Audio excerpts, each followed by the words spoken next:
Telangana CM Revanth Reddy నేడు ఢిల్లీకి వెళ్లబోతున్నారు. ఢిల్లీలో పలువురు కేంద్ర మంత్రులను సీఎం కలిసి కేంద్ర పట్టణాభివృద్ధి శాఖ మంత్రిని కలిసి మెట్రో ఫేజ్ 2 విస్తరణ అనుమతులు, మెట్రోకు సంబంధించి కేంద్రం నుండి నిధుల సహాయాన్ని అడగబోతున్నారు. అలాగే కేంద్ర ప్రజా పంపిణీ శాఖ మంత్రిని కలిసే అవకాశం ఉంది.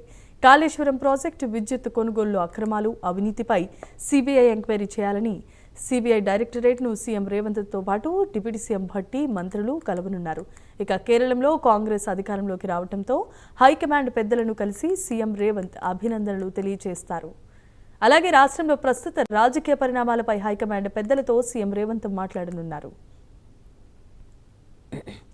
రైట్, ఇక ఇవాళ తెలంగాణ సీఎం రేవంత్ రెడ్డి హస్తినాకు వెళ్లబోతున్నారు. పలు ప్రాజెక్టులపై కేంద్ర మంత్రులతో మాట్లాడి ఆ తర్వాత కాళేశ్వరం ప్రాజెక్టులో జరిగిన అవినీతికి సంబంధించి సిబిఐ ఎంక్వైరీ జరపడానికి కూడా అనుమతులు తీసుకోబోతున్నారు. ఇదే అంశానికి సంబంధించి మరిన్ని అప్డేట్స్ ను మా కరెస్పాండెంట్ అజీం అందించడానికి సిద్ధంగా ఉన్నారు. అజీం, చెప్పండి.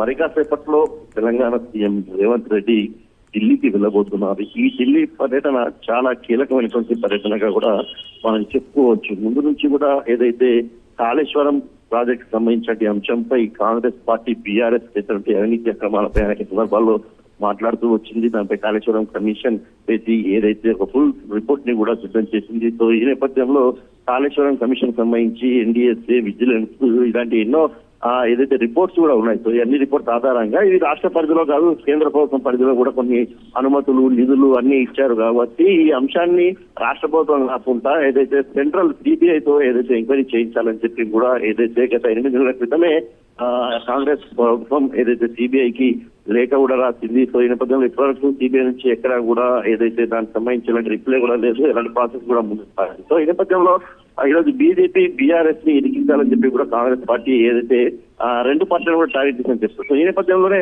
కాళేశ్వరం సంబంధించినటువంటి ప్రాజెక్టు అవినీతి అక్రమాలపై ఏదైతే ఖచ్చితంగా మేము ఇటు బీజేపీని ఇరికిస్తాం అని చెప్పి కూడా ఏదైతే కాంగ్రెస్ పార్టీ కమిషన్ చెప్పారు. ఈ నేపథ్యంలోనే సిబిఐ డైరెక్టర్ ని కలిసి ఏదైతే విచారణను చేపట్టాలని చెప్పుకుంటున్నారు. సో కేవలం కాళేశ్వరం ప్రాజెక్టు అవినీతి అక్రమాలపైన కాదు, విద్యుత్ కొనుగోలు, ఛత్తీస్గఢ్ నుంచి కొన్నటువంటి విద్యుత్ కొనుగోలు అంశంపై కూడా ఏదైతే సిబిఐకి కేంద్ర రాష్ట్ర ప్రభుత్వం దగ్గర ఉన్నటువంటి పూర్తి స్థాయి రిపోర్ట్లను ఇచ్చి కూడా ఈ రెండు అంశాలపై ఏదైతే సిబిఐ ఎంక్వైరీ చేయాలని చెప్పి కూడా అటు సీఎం రేవంత్ రెడ్డితో పాటు సిబిఐ డైరెక్టర్ ని కలిసే దాంట్లో ఉత్తమ్ కుమార్ రెడ్డి, డిప్యూటీ సీఎం భట్టి విక్రమార్క ఇద్దరు కూడా ఉంటారు. సో ఈ నేపథ్యంలో ఈ ఒత్తిడితో పాటు పలు కేంద్ర మంత్రులను కూడా సీఎం రేవంత్ రెడ్డి ఏదైతే ఈ రోజు ఢిల్లీలో కలవనట్టు కూడా మనకు తెలుస్తుంది. ఇందులో ఏదైతే కేంద్ర పట్టణాభివృద్ధి శాఖ మంత్రిగా ఉన్నటువంటి కేంద్ర మంత్రిని కలిసి మెట్రో ఫేజ్ 2 విస్తరణ అనుమతులు, అలాగే కేంద్రం నుంచి మెట్రో 2 ఫేజ్ కి ఏదైతే నిధులకు సంబంధించిన అంశంపై కూడా ఏదైతే వారికి కోరన్నట్టు కూడా మనకు తెలుస్తుంది. దీంతో పాటు సివిల్ సప్లైస్ కేంద్ర శాఖ మంత్రిని కూడా కలిసే అవకాశం ఉన్నట్టు కూడా మనకు తెలుస్తుంది. సో వీరన్నిటితో పాటు కూడా ఇటీవలే 5 రాష్ట్రాల ఎన్నికల్లో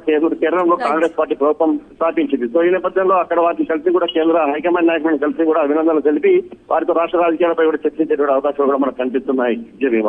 thanks for the updates, Azeem.